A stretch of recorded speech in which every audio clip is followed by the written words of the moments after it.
Hello, everybody. I'm just starting I guess 1 minute early. I was scheduled to go live at 4. So I'm curious if this works. I think it does. And, this is good. I'm trying to get a little faster with this stuff. And the Federal Reserve did meet. I mean, not didn't meet. He basically reported what we talked about this morning. Powell said that he does not think that inflation is going to be a problem. He's not going to raise rates. He's signaling until 2023. So another, I guess you can say 1.5 years or so. And then meanwhile, as he's saying this, he thinks that inflation will be, he's implying that inflation will be at an acceptable level. He's not going to raise rates. He's going to leave the pedal to the metal, even though asset prices are at all-time highs, and we're seeing inflation on wages, and we're seeing inflation on energy prices, and the cost of money is going up, but everything is just fine. And so I think it's extremely, I'm just going to say it, I think he's reckless. I do think that the Federal Reserve has shown time and time again to be reckless, and it doesn't seem as though they want to change that part of their playbook. I don't agree with what they're doing, and I do think that if you're an investor, you should take the time to understand what it is that the Federal Reserve is doing, and don't always assume just because it's the Fed doing it, and the Fed has so much control and sway over the economy that they are right. You have to assume that what they're telling you and what they're doing every once in a while, that they're dead wrong. And I think that that's a very important thing for you to remember whenever you're doing any sort of investing on your behalf, for yourself or looking at money, is that the assumptions that people are making, if they run contrary to what you're seeing in the real world, as a consumer, as an investor, as a business owner, you should probably give yourself a little more credit than you sometimes do, is my advice. You go to the store, you can see there's inflation in food. You go to the pump, you can see there's inflation there. You own a small business, you can see that wage pressure is there, especially on, the minimum wages being moved up across a bunch of states. You can see that taxes are continuing to rise on property. So you have all these different things are going up, and meanwhile, they're trying to tell you your cost of doing things has only gone up by 1%. I don't know. It's fuzzy math, as they would say. It's extremely fuzzy. You should take your own barometer and do this. And I actually suggest, when we do financial plans at Preactive, one of the things that we do, and we try to encourage people to do, not overnight, but hold on a second here, is one of the things we do for investors is say we put things together in Excel. We say, look, we know you don't have this data, but if you can go back in time and pull the data for 1, 2, 3 years of what you spend on different types of larger item expenses, insurance, your auto payments, your tolls, all these types of things that add up, you should map it out and create your own inflation gauge.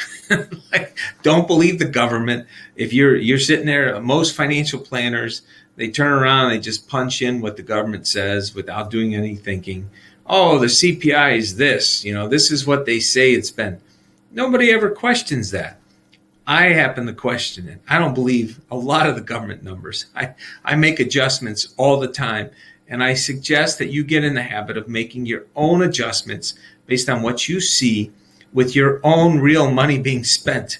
And if you do that, you'll have a better sense for what the inflation looks like for where you live, how you're spending your money, and so that you can plan appropriately to see if maybe you're in a zip code or an area, like a zip code where they continue to move property taxes up each $1,000. I said it once, I'll say it again. takes off 12 to 15,000, maybe more of the value of your home. Each $1,000 they increase the price. Each $100 that you save by not spending money that you shouldn't be spending money on, is worth anywhere from $1,500 to $2,000 of future value for you. So if you save $100 by not squandering it, I guess, yes, you got to remember some money is worth, just treating yourself. I'm not talking about that money. Sometimes a massage may seem frivolous to some people, but it's a really good idea. So I'm not talking about that spending. I'm talking about money that you can cut out of things that you just don't overpay for anymore. You did a little more digging, and you examined the data and information, and you made a better decision. That's the kind of spending I'm talking about. I'm not talking about the tiny micro expenditures, which are important too. I'm talking about the really big ticket items. So anyways, with this news, metals went up, so gold and silver spiked from their lows. I think they were down on the day. And so if the Federal Reserve is basically telling everybody, look, guys, we think that the economy is going to be strong.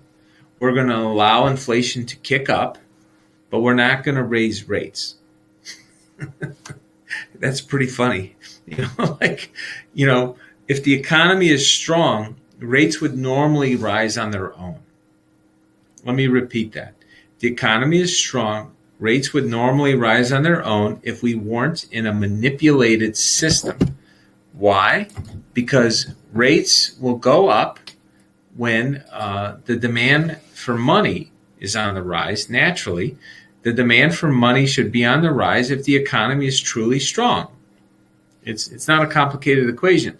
So basically, the Fed is saying, even if the demand for money is high, we're going to keep rates, we're going to pin them low, and we'll keep flooding the system with money to keep those rates low, but that's going to be inflationary. Okay, so let me explain this whole concept because I hit on it a little bit this morning. I just want to clarify it for some people because, I get this. I have people asking me this at least once a day. Okay, on the phone. So no joke. Every single day somebody asks me this, and it's not the same person. It's different people. They say, Bobby, I'm worried about a crash. I'm worried that the market might crash. Things might crash. I want to go to cash. I don't know if I should just put all my money into gold. I put all my money into silver. So you're not alone if you're thinking about this, folks, because there's a lot of people that are being told a lot of the same information. I'm not exactly sure who all these people are that hold themselves out to be these experts on knowing exactly what to do.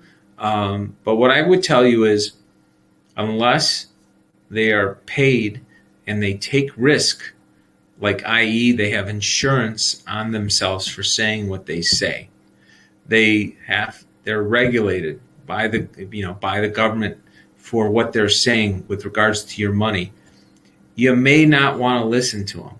I'm not saying definitely don't, but you might want to kind of handicap it a little bit, because people, there's so many armchair experts out there where they tell you they know what's going to happen, or they know how it all works, but they didn't do any of the work to understand how it all works. So please talk to somebody who you trust, who's a professional. Do the work yourself. Go to the sites. Take the time to understand it, because these people don't have the consequences that you do if you make decisions off of what they told you to do. So let me say that one more time. If you listen to people that have no skin in the game with regards to your outcome, you're not paying them anything. You don't ever know if you're going to see them again, hear from them again. They just vanish. You just read something online and you made a decision off of it, and you don't know even how to get a hold of that person to find out if what you did should change. That's a very dangerous approach, and I think you're setting yourself up possibly for a lot of disappointment. So you would never just randomly ask somebody to be your doctor, have them check you out, and then you try to call them back and find out a couple other things, and then they're nowhere to be found. you know, I'm not sure you would listen to any of that advice. I know I wouldn't. I would be very concerned if the doctor that I was meeting with just disappeared after I talked to them. And so, same thing applies for your money, folks. Take the time to look at what's going on. So let's go through this crash scenario because people keep asking about it. Okay. For about a 60 to 70 year period, I took the data of the economy. I did this years ago. I probably should update it, but it's a very tedious process. But one of the things I did, there's this concept in economics called labor versus capital. Maybe you guys have heard of it. So the communists say capital earns too much and labor should earn more. And then the capitalists say capital doesn't earn enough, it should make more, and then labor should earn less, right? There's like a battle between people who work and money. And this is the historical, tug and pull that's occurred worldwide in different economies and different political systems. Okay. Well, historically in the United States, the ratio of the net worth of the United States compared to the gross domestic product going back 60, 70 years was about 3.82 to 1. So if the US economy was $10 trillion, that means 10 trillion times 3.82 trillion, there was about $38 trillion of assets. Fair enough? So then if the economy was 2 trillion, 2 times 3.8, it was $7.6 trillion of assets.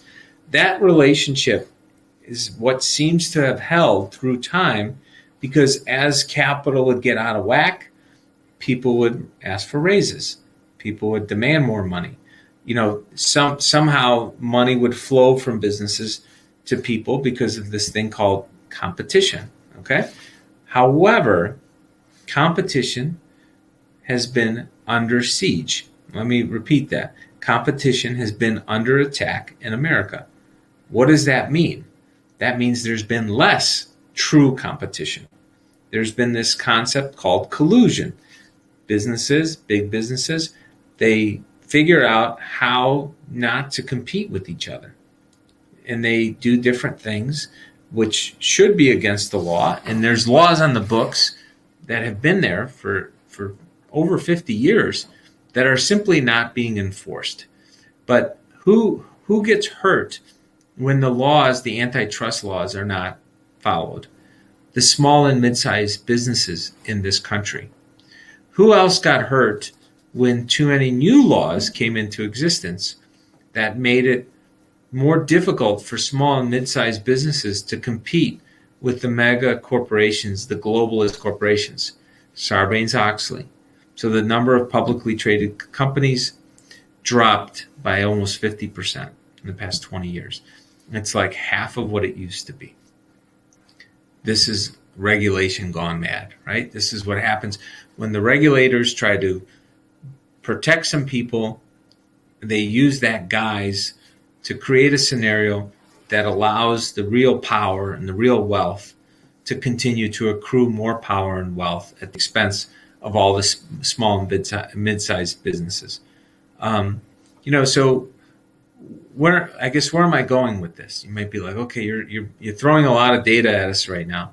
You're talking about this. You're talking about taxes. You're talking about small businesses, big businesses, competition, lack of competition. What the hell does it all mean to me? Okay, and that's a really good question. When you look at these forces that we all know are manipulating us, they're manipulating us through social media, through television, through mainstream media, and then you have corporations that continue to make more and more money, but they're not being competed with because any new competition is being silenced. So if you think about this, new businesses that come in, if they can silence us, one individual, they can silence us. What makes you think they can't silence a business that's trying to advertise to you and trying to say, hey, I can do a better job than this big corporation take a look at me. And by the way, I'm cheaper. If they can silence us on an individual level across our economy, you better believe they can silence a company. And they can make it very hard for that company to get its message out to the consumers. And what they'll do is they'll bleed that company. That company will spend money advertising, but they might be advertising the people that don't even exist, kind of like the fake voters. So they might think they're doing something, and then they don't even exist. I'm going to tell you an interesting example of this, okay? I happen to have this company called Preactive Investments. And, recently we ran an ad campaign. I wanted to see what it would look like. My wife set it up, and we had 40,000 impressions for Preactive Investment on Google and search. 40,000. And we ran this ad campaign. We had a budget. And we're like, you know what? We're just going to put $300 down, see what happens. Okay? So I run this ad campaign. 40,000 people saw Preactive ads throughout the internet. And 77 clicked on them. So 77 people clicked on the ad. Okay? So it was almost $4 an ad. $4 per click. Okay? Almost 4. And how many people do you guys think signed up? Okay, I want you to think about this. We had 40,000 people see Preactive Investments. 77 clicked on it. How many people signed up for a free newsletter? Out of 77, 0.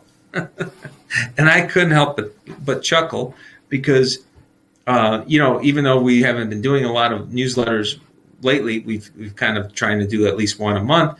But we were being censored. I posted something, just on my LinkedIn or something or Facebook, and I had over 1,000 people sign up. Now granted, maybe it's because people saw me on something else. I understand there's an element of that, but to go from 1,000 people signing up and me just asking my network of people that are following me versus 77 ads that were clicked on out of 40,000 and not having a single one click on it, how would you feel? You'd be like, do you feel that they're rigging it against the business? It feels like if they're doing this, if they're censoring me as an individual, which they are. I'm being censored on Facebook. I've been censored on Twitter. I've been censored on LinkedIn. I've been censored everywhere, folks. It's a bizarre experience. All my emails don't come through. I make sure I call people. That's why I'm migrating off. Even though I'm using YouTube right now, I will be migrating off of these big tech companies because the writing's on the wall. They don't like me. So since they don't like me, and I wanted to see how effective this was,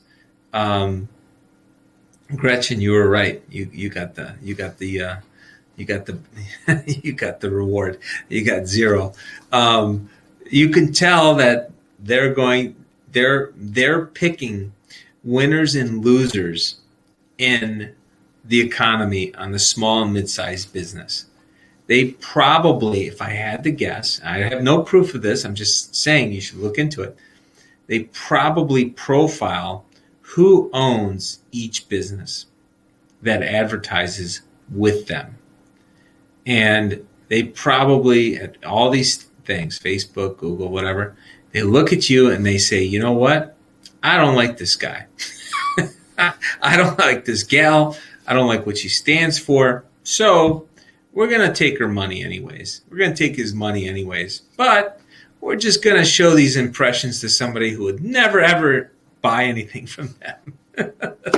I'm laughing because this is what we're up against. I mean, it's funny, but it's also disturbing at the same time. I think it's funny for me because at least I caught him early on. At least I told my wife, I said, I don't want to spend another $1 with any of these companies because at least they showed their cards. because that is the likelihood of zero, not a single person out of 40,000 impressions. I mean, I'm sorry. Some good old fashioned common sense should apply.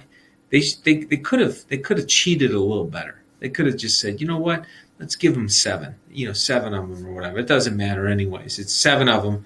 We'll give them the seven worst prospects or something. Anyways, I'm just mentioning that because this is why that ratio historically, which has been 3.82 to 1, is over 5 to 1. So right now, the wealth of this nation, the net worth, when you look at that number relative to GDP, it's 5 to 1. So if that number were to come in, it would have to fall by over 20%. So the value of this economy, in order to regress to the long-term average of 3.82 to 1, would have to see a 20% correction across all assets, folks. This isn't just about bonds and stocks, real estate. But if you believe in a 70, 50, 70, 100-year trend of what that looks like, that's how much things would have to pull in. Now, granted, some of the thing that's throwing this off is interest rate levels, because the lower the interest rates, the higher the valuations can go. So if interest rates were to normalize, it'll happen faster. But what causes interest rates to go up, you might ask? Well, this is where the Federal Reserve is basically saying, we will drive inflation up to 2%. And any years that it was below 2%, we will play catch up. So the Fed has signaled to the whole world, this is what we're going to do. Now, I was talking to a friend from graduate school today, and not that I would ever do this, folks, but you have to try to think like these people to understand how devious they are. And he happens to be, a portfolio manager as well. I met him at Kellogg. He has a nuclear engineering degree from West Point. Maybe he's watching. What's up, buddy? He doesn't want to be public. So I have some pretty interesting friends. And so he's a super interesting friend, super bright. And, I actually went through a short nuclear engineering class for fun because I wanted to understand how they went through this stuff at MIT. You can take it for free. If you go to MIT's program, they have the materials for you to watch different videos and such. But anyways, with regards to the conversation I had with him today, I said, "Hey, if we were asked to engineer a solution, the solution being, how would we make as much money off of the American public as possible without causing a crash?" Somebody asked us to figure this out. Said, what would you do? Right? And this is one of the reasons why I'm doing this, folks. I'm trying to expose as much of the game as possible. And this is just one little sliver of it. And I'm more than happy to keep explaining it so that you're at least aware of it. At least you should know what's happening, of how some of these people think and behave. And you do need to protect yourself because, there's a reason why they're called sharks. In Wall Street sharks, it's not because it sounds cute. It's because they are sharks, and they will try to figure out how to take away as much money from you as they can legally. Okay, that's the key. They like to hide behind the law, and so you need to understand what the rules are and what the laws are to prevent them from doing this to you. Okay, or find somebody who can help prevent this from happening to you. That's on your side. So one of the things I mentioned is I said, well, if you were to grind the markets down or hold them flat, and you just said, you know what, people are going to freak out if you just crash the market and drop it 10%, 5%, because everybody's going to panic if you do that, or if it happens really fast, 20% decline. So then, you don't want to do that because you want people to keep playing. You want them in the game. Keep them in the game. It's almost like that movie Casino, right? You keep them playing, and don't let them leave. Just keep the music and keep the booze and the food coming. Don't let them leave the damn table. All right? Okay. So if you don't want anybody to leave the table, you don't want it to crash. But what you might want to do is you want to create enough volatility through noise and then keep inflating and so that you keep pumping up the money supply. Sound familiar? And then you make people think everything's just fine. The water is nice and warm. And meanwhile, you have the government pin rates at 2%. Right now the 10 years at 1.67 to 1.65. But you keep the 10-year at 2%. You keep printing money. You make people think that the bonds are worth what they're worth, so you don't sell them. You're not panicked. And then you have inflation of 3 to 5%. And you literally siphon away the spread.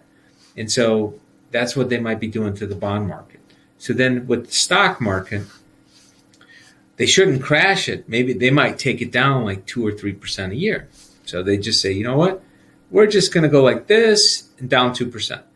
We're going to go like this, down 2%. We're going to do, for like 3 to 5 or 10 years in a row. So then meanwhile, you're like, well, I just lost another 2% this year. I lost another 2% this year. You don't really panic. You're like, oh, it's a rough spot, guys. We're at down 2%, 2%, 2%. But meanwhile, inflation and your expectations were 5 to 8% a year. So if you thought you were going to make 5%, 7%, but you got a -2, then you're in the hole 6, 7% per year. And then at the end of 5 years, you might be down 40, 50% where you thought you would be. And that's the concern that I have when I think about where we're at in the cycle, how these people are playing this game. And I'm trying to structure things for my clients, at least, and for people that I help manage their money, to think about them playing this game and figuring out how to shyster us, shyster, the American people and the average American that's just trying to do the right thing and just invest and make a decent return. Honestly, not doing anything crazy, not trying to do anything that's cheating anybody.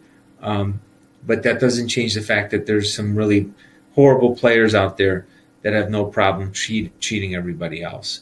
And that's, unfortunately, technology has made it easier for them to do it in a very methodical, coordinated, mathematical manner. It's as shitty as that sounds, right? Because I love math, but I don't believe in trying to weaponize math against people. And so it makes me sad. It makes me, sad that it's happening. I do believe it's happening, not just in the markets. I think it's happening in a lot of industries and sectors of the economy. And, there's a reason why they've tried to attack mathematics and make it difficult and not fun for people to learn. Look, folks, the way they teach math is horrific. Math is a lot of fun if you actually learn how to do it in a pure way. When you learn how to do it through a lot of bullshit rules and memorization, and you don't learn the intuition, and you have people that are teaching it that aren't passionate about it, yeah, it's drudgery, It's like asking, I don't know, how to grind a stone. I can't imagine that's too exciting either, But if you make it fun and you relate it to the world around us and you tie it into how the world works, then then I think it's a wonderful thing. So, anyways, that's what I would say. I'm going to say I sound like a broken record. I'll say it once. I'll say it again. Please look at how much risk you have on the table. Ask yourself, what are you comfortable with? And with things at near all-time highs still, bond prices near all-time highs still, for the most part, stock prices, real estate prices, all these types of things, you really need to look at them and think long and hard of what your risk and exposure should be based on your stage of life. If you're closer to retirement, it's even more important to de-risk. If you're thinking about retiring early, now's a good time to look at maybe, downsizing your house if you want to have more flexibility and buy something that makes more sense for your budget if you're going to retire early. All these types of decisions, we're in a spot where we have a little bit of a gift because of what the Federal Reserve has done with manipulating things to these levels. For people that take advantage of what has occurred, they're going to be in a much better position than if they just are lackadaisical and don't take it seriously. So anyways, so that's about, that's all I can say for now. I hope you guys have a wonderful evening. I will, I guess I'll be on around 8:30 if you want to join me for that. I think I'm on today, I think it's number 24 or 25. I'm losing count. At least I'm showing up each day though. But I think I might be on day 25 of the greatest book ever written. And I will say one thing: if you have time, definitely try to read it. It's definitely having a huge impact on my my mindset, my psyche. It's day 25 today, in a good way, like a lot of positive upside that I did not anticipate. 8:30 p.m. Central, yes. So I go over the greatest book ever written, which is the Bible, and I just kind of talk about it with an unconventional flair. Talk about politics, the world, what I interpret it as, and try to make it fun. At least for me, and so I hope you guys enjoy it. So, anyways, have a nice evening, and I will talk to you guys soon. Thank you.